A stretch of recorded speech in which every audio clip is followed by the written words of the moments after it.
이제 로마서 11장 오늘은 말씀을 드릴게요. 로마서 11장까지 하면 이제 그 경륜에 대한 이야기도 끝이 나고요. 로마서 12장부터는 또 새로운 주제로 이야기를 하니까 로마서 9장, 10장, 11장 이렇게 연결되는 이스라엘과 관련된 주제들을 마무리하겠습니다. 이제 이스라엘이 하나님께서 영원히 버리지 않는다고 그때 10장에서 끝났기 때문에 이제 이스라엘의 미래에 관한 이야기들이 나오게 되죠. 현재 이스라엘은 잠시 제쳐져 있어요. 이것은 사실 엄청난 사건이었어요. 왜냐면은 구약성경은 이 구약성경이라고 하는 것은 큰 내용이 뭐냐면 이스라엘이라는 그 나라 있잖아요. 어떠한 한 나라가 그 영원히 설 것이다. 이게 이스라엘 그 어떤 구약 성경의 굉장히 중심적인 내용이거든요. 한 나라가 영원히 설 것이다. 이스라엘은 자신들이 그렇게 될 줄 알았는데 지금 오히려 제쳐져 버린 거니까 되게 좀 놀란 거죠, 이 사람들은. 그렇지만 이스라엘이 영원히 버려진 것은 아니고 그렇기 때문에 예수님께서 지상에 재림하시게 돼요. 왜냐하면 예수님께서 지상에 재림하셔서 이 지상에 있는 이스라엘 나라의 왕이 되시는 것, 그것 또한 이제 구약 성경의 약속이거든요. 그래서 우리 천년왕국이라는 말을 아마 들어보셨을 거예요. 천년왕국.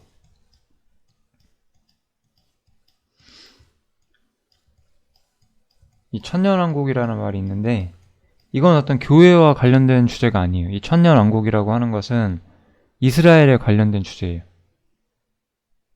예수님께서 이스라엘의 왕이 되셔서 천년 동안 이스라엘을 통치하는 것, 그것을 바로 성경에서는 천년왕국이라고 하는 거죠.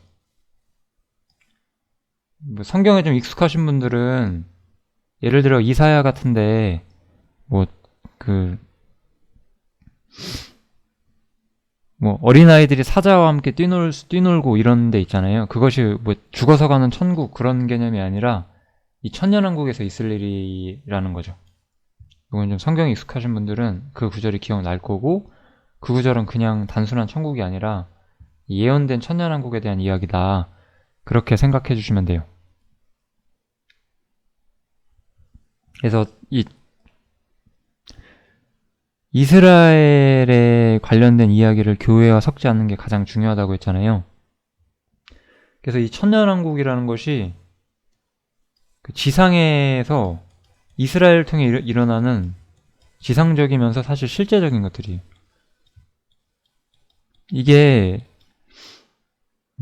오랜 시간 동안 교회 역사에 어떠한 교리가 있었냐면 이 천년왕국이라고 하는 것은 그 기독교 나라가 확장되어 가는 것을 상징을 한다. 그래서 지금이 바로 천년왕국 시대다. 뭐 이런 교리도 있어요.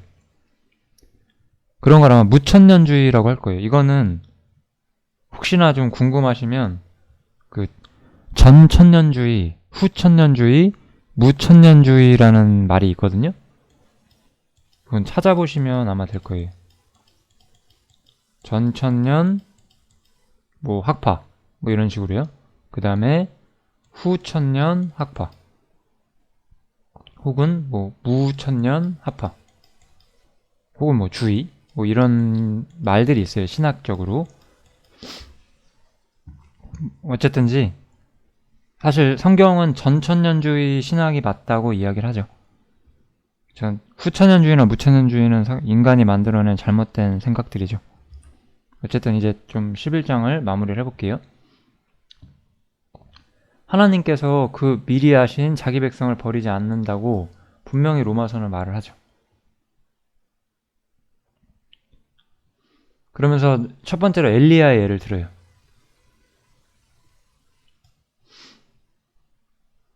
그 다음에 이 엘리야에 대해서 이제 제가 이 다음 구절 생략했는데 엘리야가 이제 하나님께 묻거든요. 그러니까 하나님께서 뭐라고 답하시냐면 내가 나를 위하여 바알에게 무릎을 꿇지 아니한 사람 7천을 남겨두었다 하셨으니. 제가 로마서 9장 이야기할 때 이 남은 자라는 개념을 좀 꼭 우리가 알아야 된다고 좀 말씀을 드렸었어요. 이 남은 자.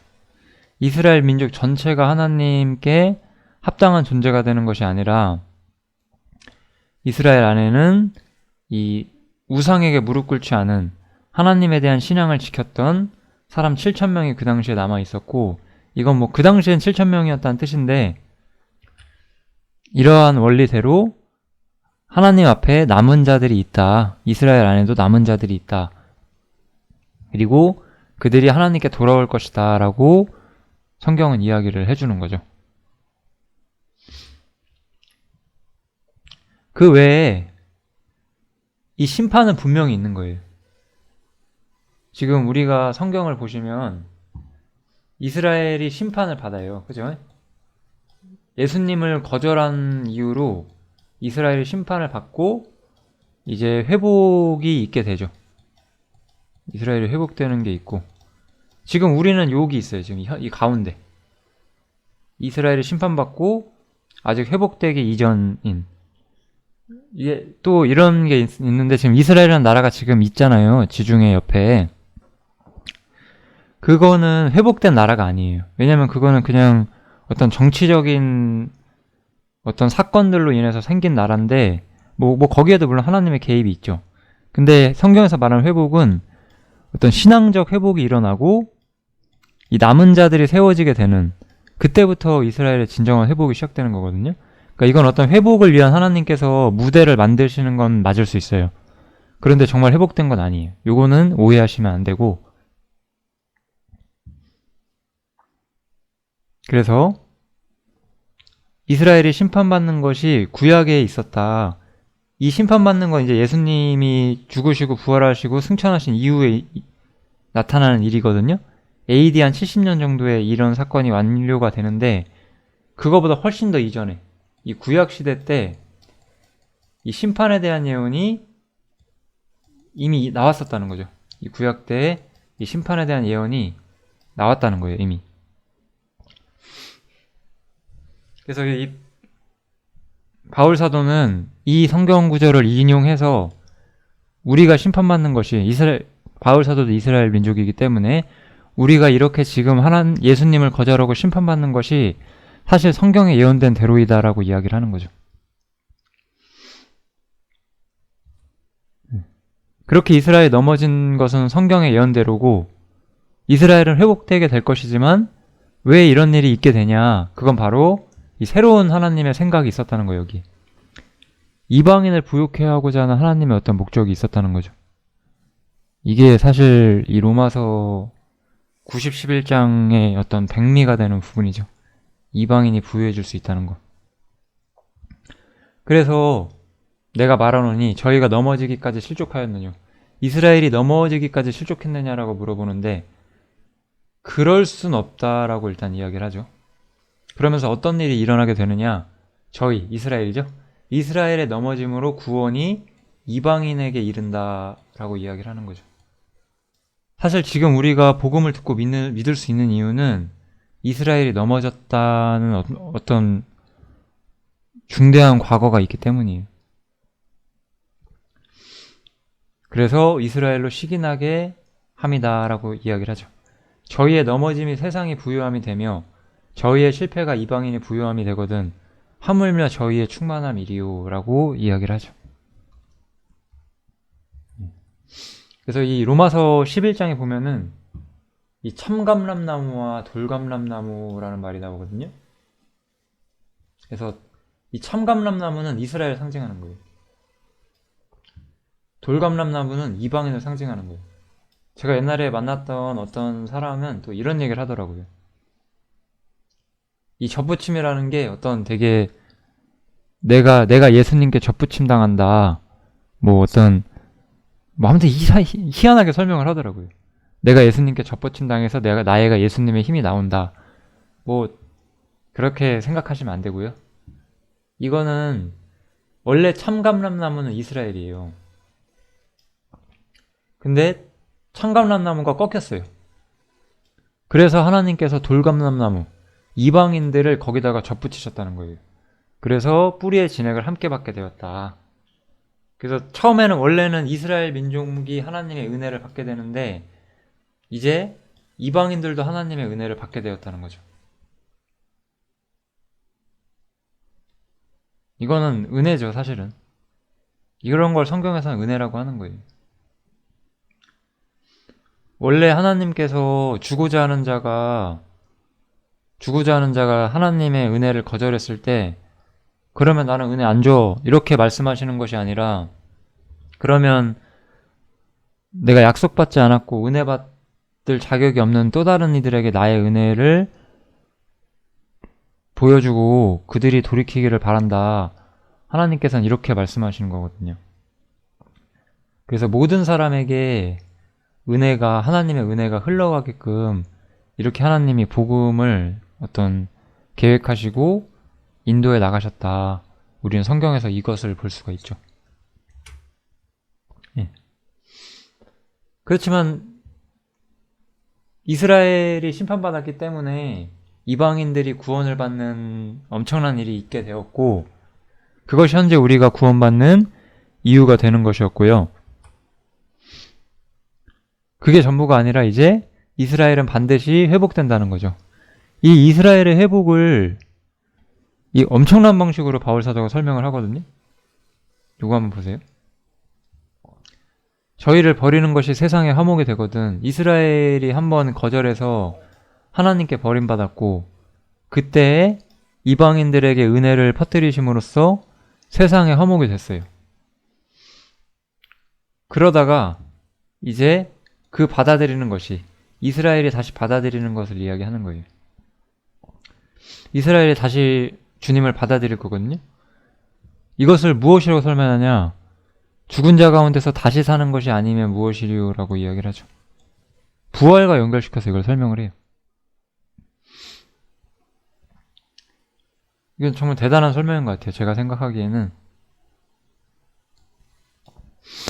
하나님께서 예수님을 죽은 자 가운데서 살리셨고 우리 개인도 사실 하나님 앞에서 죽은 자 같은 자들이었는데 살아났잖아요. 우리 아브라함도 사실 자식을 생산할 수 없는 죽은 자와 같은 자였는데 그에게 자식을 주셨고요. 하나님의 회복은 이렇게 부활과 연결이 되어 있다는 거예요. 이스라엘이 회복되는 것은 죽은 자 가운데서 다시 사는 것과 같은 것이다 라고 말씀을 해주시는 거예요. 지금 이렇게 바울 사도는 이스라엘의 회복이 예수님의 부활과 연결되어 있다라고 이야기를 하는 거죠.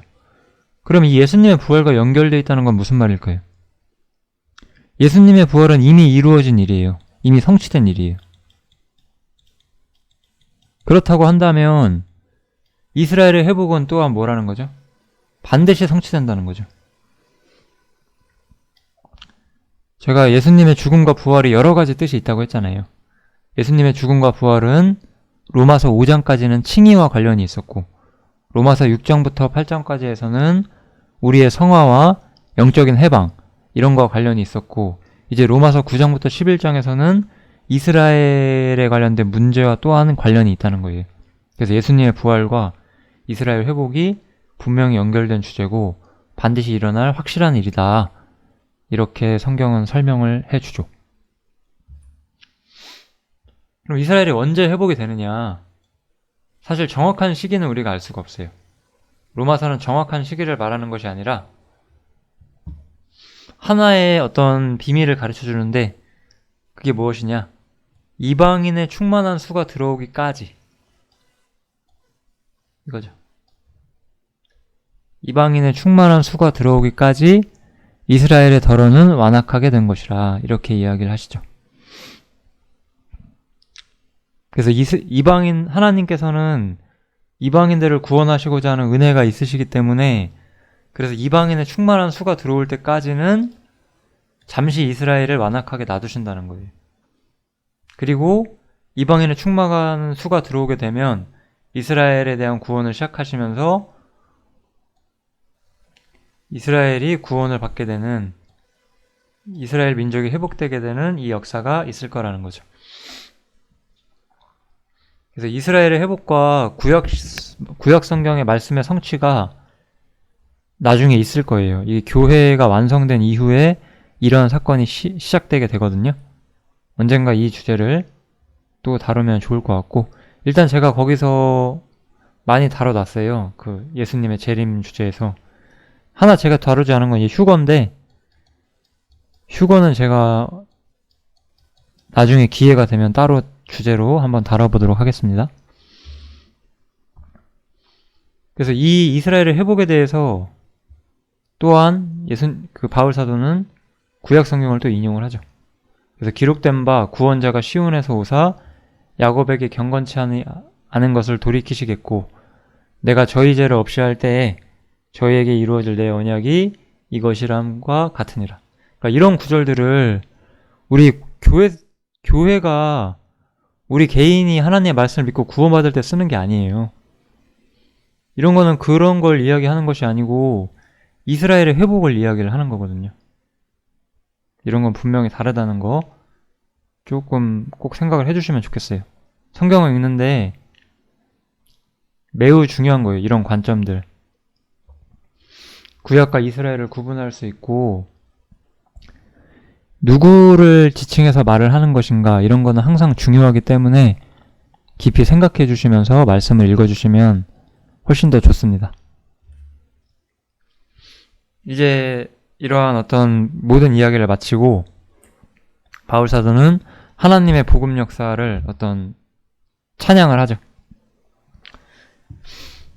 그래서 이 하나님의 복음이 사실 자비와 사랑 혹은 뭐 긍휼 이런 것들을 통해서 뻗어나간다는 것을 다시 한번 보여주죠. 이 사람들 이스라엘 사람들이죠. 이스라엘 사람들이 순종치 아니하니 이는 너희에게 베푸시는 긍휼로 이제 저희도 긍휼을 얻게 하려 하신다. 이 논리가 무엇이냐면 지금 여기에 이스라엘이 있었죠? 2만 쓸게요. 그 다음에 이방인이 있었어요. 여기는 하나님께서는 원래 이스라엘에게 복을 주신다고 했어요. 이게 참 되게 놀라운 거거든요. 이거는 모든 것을 아시고 자기 뜻대로 선하게 하실 수 있는 분만 하는 거예요. 하나님께서는 이스라엘에게 복을 주신다고 하셨는데 이스라엘이 이 복을 거절해요. 그래서 이방인들을 값없이 긍휼히 해주세요. 값없이요? 그러면 하나님께서 이스라엘이 거절했다는 이유로 이방인들을 값없이 긍휼히 하셨다면 이방인들을 값없이 긍휼히 하신 것처럼 또한 이스라엘도 다시 값없이 긍휼히 여겨주셔야 되잖아요. 이게 원리예요. 이게 잘 이해되실란가 모르겠는데 이게 하나님의 방법이에요. 그래서 너희에게 베푸시는 긍휼로 이제 저희도 긍휼을 얻게 하려 하신다는 거죠.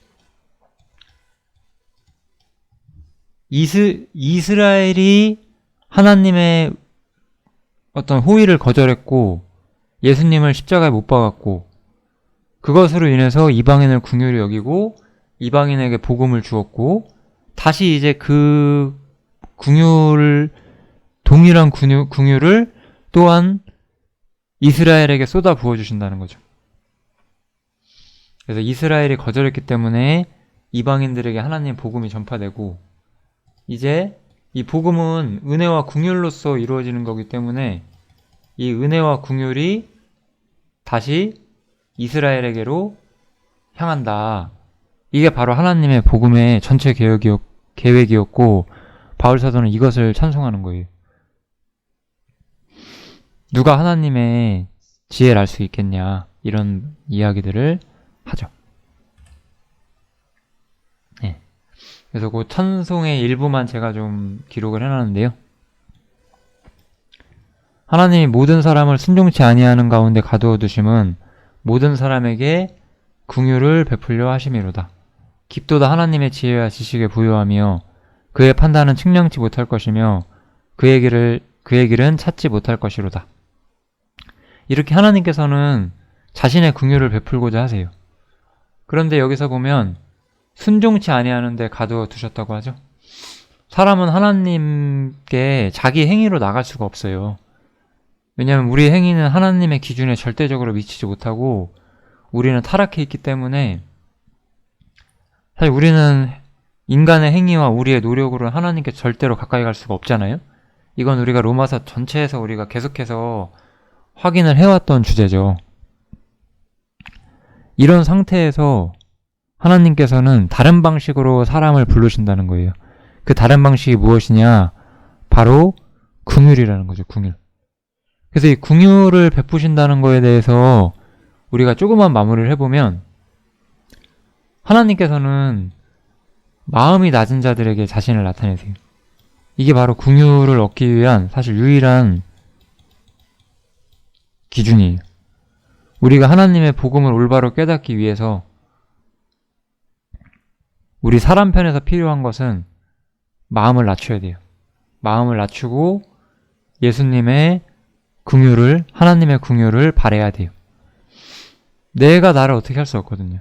그래서 우리는 하나님의 긍휼을 바라야 한다. 이 긍휼이, 하나님의 긍휼이 모든 복음의 시작이다. 이렇게 이야기를 하는 거죠. 이 값없이 뻗어나가는 하나님의 사랑. 어떠한 타락한 죄인들이라도 그들이 마음을 낮추고 긍휼을 바라기만 한다면 그들에게 흘러갈 수 있는 어떤 차별 없는 하나님의 사랑. 이 이야기를 로마서가 지금 해주고 있는 거예요. 주님의 사랑은 인간의 사랑과 그런 것이 달라요. 인간의 사랑은 자신들의 감정에 입각해서 자신들이 좋아하는 것들을 사랑하죠. 사실 그런 것들은 사랑이 아니에요. 이 하나님의 사랑은 하나님 자신의 완전함에서부터 나오는 거예요. 우리의 사랑은 내가 사랑하는 대상이 사랑받음만 해서 사랑하거든요. 그런데 하나님의 사랑은 하나님 자신의 완전한 인격에서 모든 긍휼한 자들에게 흘러나가는 거죠. 사실은 모든 사람에게 흘러나가지만 그들이 거절하죠. 그렇지만 마음이 낮은 자들은 이 하나님의 긍휼을 맛보고 그분의 사랑과 구원을 맛볼 수가 있게 되는 거죠. 그래서 이 마음이 낮은 자들에게 하나님의 은혜가 임하게 돼요. 이게 어떤 복음의 전체적인 그림이라고 보실 수가 있을 것 같아요. 이래서 로마서 11장까지는 3개의 큰 주제를 다뤄요. 정리를 좀 해보면, 의에 대해서 좀 많이 다뤘죠. 의. 그 다음에 사실은 성화라는 주제를 좀 다루죠. 이 성화라는 주제는 이제 우리가 죄의 노예 상태에서 해방됐다는 걸로 끝이 나죠. 마지막으로 이제 이스라엘에 관련된 거, 이거는 제가 경륜이라고 말을 할게요. 어떤 하나님의 어떤 인류 역사를 인도해 나가시는 경륜. 이렇게 해서 11장까지 마무리가 되네요. 앞으로 남은 부분은 조금 더 쉽게 좀 볼 수 있으니까 로마서 제가 16장까지 한번 마무리를 끝까지 잘 해볼게요. 여기까지 하겠습니다.